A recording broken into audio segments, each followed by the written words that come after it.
about this, and if they knock the house down, we're going to rent somewhere in Albox because we like it here so much, and there's lots of different properties to rent, and it's not Albox that we're cross with, it's the Hunter.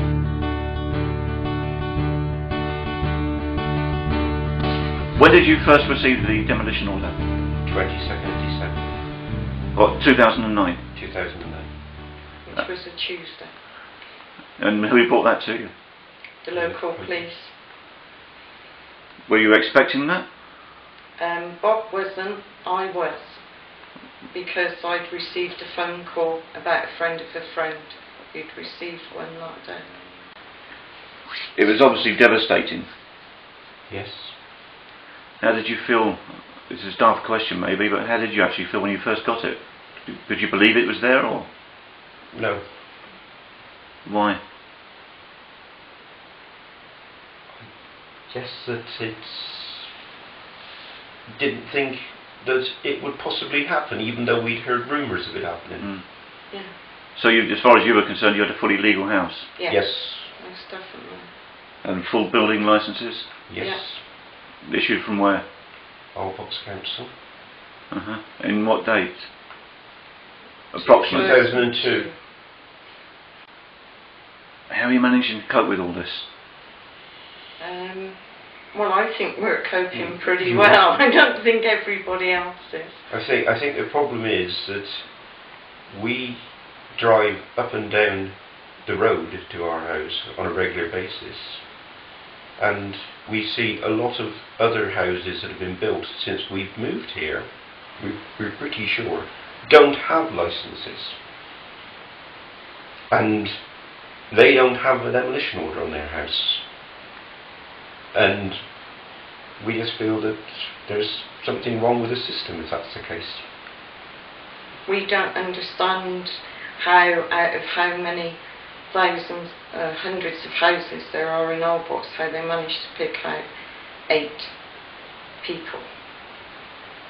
It was just a shame it wasn't to win the lottery. Mm. And there's 4 houses here, and it's only ours that, thank goodness, that is in trouble. How do you think it's going to affect not just your lives, but the lives of people, local people? I'll let Bob answer that. Well, obviously financially, unless we get full compensation, we shall be struggling like everybody, because we've basically spent our life savings to come here. Not only to come here, but to actually improve what we've got here. And so we would have to tighten our belts quite dramatically. How do you feel about living here? We love it here. We love it here. We like where we live. We like Albox town. The new mayor is obviously doing a lot to improve the town, and we think it's generally a nice place to live.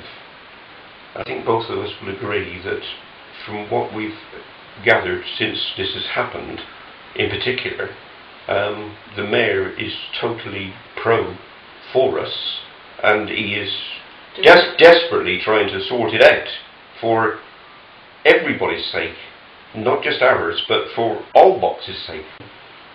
But we've been made more than welcome by the Spanish, haven't we? They've been helpful. Yep. The tradespeople we have been good. They've been helpful. We buy everything locally. So you see yourselves as being part of the community, spending money here? Yeah. Correct. And do you think that is something that needs to be considered by the authorities? Most certainly, because without people like us, and certainly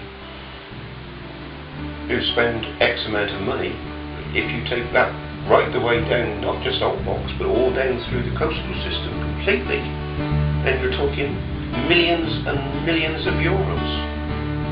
And I don't know what the figure is, but it must be a big part of the Spanish economy that could all end up very, very bad.